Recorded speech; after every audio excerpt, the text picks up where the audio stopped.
Everyone, so I am दिशा शर्मा और आप सभी देख रहे हैं स्टडी विद दी। तो आज की इस वीडियो में मैं बताना चाहती हूँ कि मैं एक सी प्रोग्रामिंग ट्यूटोरियल स्टार्ट कर रही हूँ जिसमें मैं सारे बेसिक टॉपिक्स सी के कवर करूँगी जो कि BCA फर्स्ट सेम के हैं।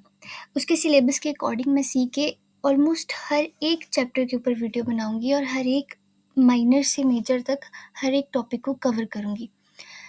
सो देखते हैं, इसमें मैंने इस वीडियो के जो टॉपिक्स हैं मैंने 9 पार्ट्स में चैप्टर वाइज डिवाइड किए हुए हैं। तो सबसे पहले हम देखेंगे इंट्रोडक्टरी कॉन्सेप्ट्स, जिसमें हम इंट्रोडक्शन टू सी करेंगे। सिंपल सी प्रोग्राम किस तरह से लिखा जाता है, किस तरह से उसका सिंटैक्स होता है, ये सब पढ़ेंगे। उसके बाद हम देखेंगे कि टाइप्स ऑफ प्रोग्रामिंग लैंग्वेजेस, कि कितनी टाइप की प्रोग्रामिंग लैंग्वेजेस होती हैं। सबसे पहली बात तो ये है कि प्रोग्रामिंग सी लैंग्वेज की हमें ज़रूरत ही क्यों पड़ी। हमें इसलिए पड़ी क्योंकि जिस तरह से हम एक दूसरे से इंटरेक्ट करने के लिए, कम्युनिकेट करने के लिए एक लैंग्वेज को यूज़ करते हैं जो कि होती है हमारी इंग्लिश, हिंदी, पहाड़ी या कोई भी अदर लैंग्वेज जिससे हम कम्युनिकेट करते हैं एक दूसरे के साथ। उसी तरह से जब हम कंप्यूटर को समझाते हैं तो वो कौन सी लैंग्वेज समझता है, वो समझता है बाइनरी लैंग्वेज, 0 और 1 की फॉर्म में वो चीज़ें समझता है, जिसको हम मशीन और लो लेवल लैंग्वेज बोलते हैं। तो हम सी को इसलिए यूज़ करते हैं ताकि हम उसे अपनी बात समझा सकें और वो हमारा काम कर सके। तो सी को हम किस तरह से लिखेंगे, किस तरह से हम उसे अपनी बात समझाएंगे, कंपाइलर को कंपाइल करेगा हमारे प्रोग्राम्स को और फिर हमें आउटपुट देगा। तो वो सब चीज़ें हम किस तरह से कर रहे होंगे, इंटरेस्टिंग चीज़ें, इंटरेस्टिंग लैंग्वेज है और बेसिक लैंग्वेज है ये कोई भी प्रोग्रामिंग सीखने से पहले। तभी ये BCA के फर्स्ट सेम लगी होती है ताकि हमें बेसिक कॉन्सेप्ट समझ आ सकें प्रोग्रामिंग से related. So let's dive into it. So introduction to C, फिर उसके बाद सिंपल सी प्रोग्राम लिखना सीखेंगे, किस तरह से लिखा जाता है। उसके बाद हम type of programming languages, high level language and low level language. By the way C is a middle level language. And then हम ये भी पढ़ेंगे क्यों उसे मिडल लेवल लैंग्वेज बोला जाता है नेक्स्ट टू अदर वीडियोस। जब हम एक से एक वीडियो अपलोड करते जाएंगे चैप्टर वाइज, उस टाइम पे हमारे सारे के सारे डाउट्स क्लियर होते जाएंगे। सो उसके बाद सेकंड चैप्टर है हमारा सी फंडामेंटल्स, जिसमें हम कैरेक्टर सेट पढ़ेंगे, आइडेंटिफायर्स, कीवर्ड्स कितने हैं, 32 कीवर्ड्स होते हैं। उसके बाद डाटा टाइप्स लाइक इंट, कैर, फ्लोट। इंट इंटीजर्स 1 2 3 4 के लिए, कैर कैरेक्टर्स के लिए। उसके बाद फ्लोट हो गया डेसिमल नंबर्स के लिए। उसके बाद आते हैं हमारे पास वेरिएबल्स, कॉन्स्टेंट्स सी में। डिक्लेरेशन किस तरह से की जाती है सी में। उसके बाद एक्सप्रेशंस किस तरह से लिखे जाते हैं और स्टेटमेंट्स।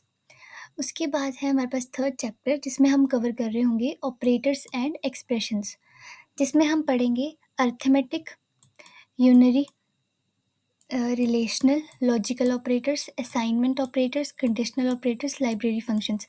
ये सभी भी आपको चाहे थोड़े से कंफ्यूजिंग लग रहे होंगे, लेकिन जैसे आप हर एक वीडियो को देखते जाओगे, मैं टाइम लूप भी, टाइम स्टैम्प्स भी देती जाऊंगी साथ के साथ। जो भी टॉपिक आपको एक्सेस करना होगा वो आप उससे देख के उस पर स्विच करके पढ़ सकते हो।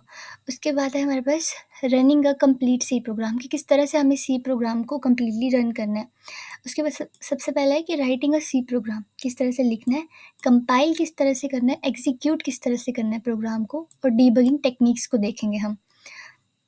उसके बाद आती है हमारे पास स्टेटमेंट्स। तो हमारे पास बहुत सारी कंट्रोल स्टेटमेंट्स है, branching and looping, nested control loops पढ़ेंगे, स्विच स्टेटमेंट पढ़ेंगे, break statement, continue statement, go to statement. इन सभी स्टेटमेंट्स के बारे में हम डिस्कस करेंगे इन आने वाली वीडियोस में।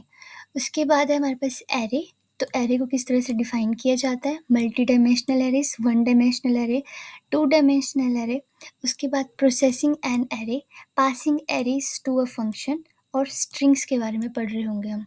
जैसे कैरेक्टर होता है सिंगल 1 बाइट वाला, उसके बाद हमारे पास स्ट्रिंग्स होती हैं जिसमें हम ज़्यादा कैरेक्टर्स को स्टोर करते हैं। उसके बाद है हमारे पास फंक्शंस।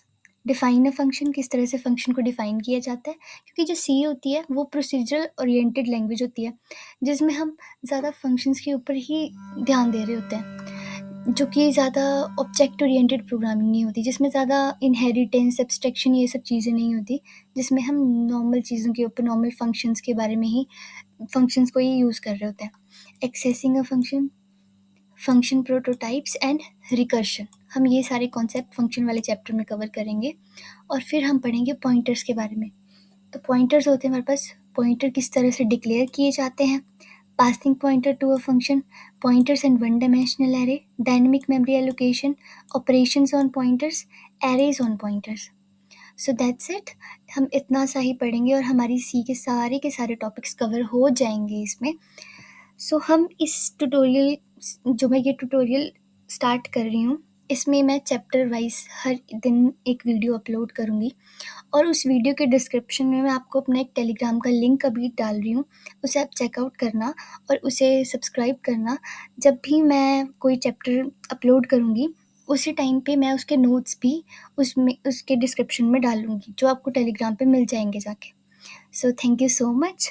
और मेरी वीडियो को ज़्यादा से ज़्यादा शेयर करना। मैं पूरी ट्राई करूँगी कि आपके सारे के सारे डाउट्स क्लियर हो जाएँ। Thank you.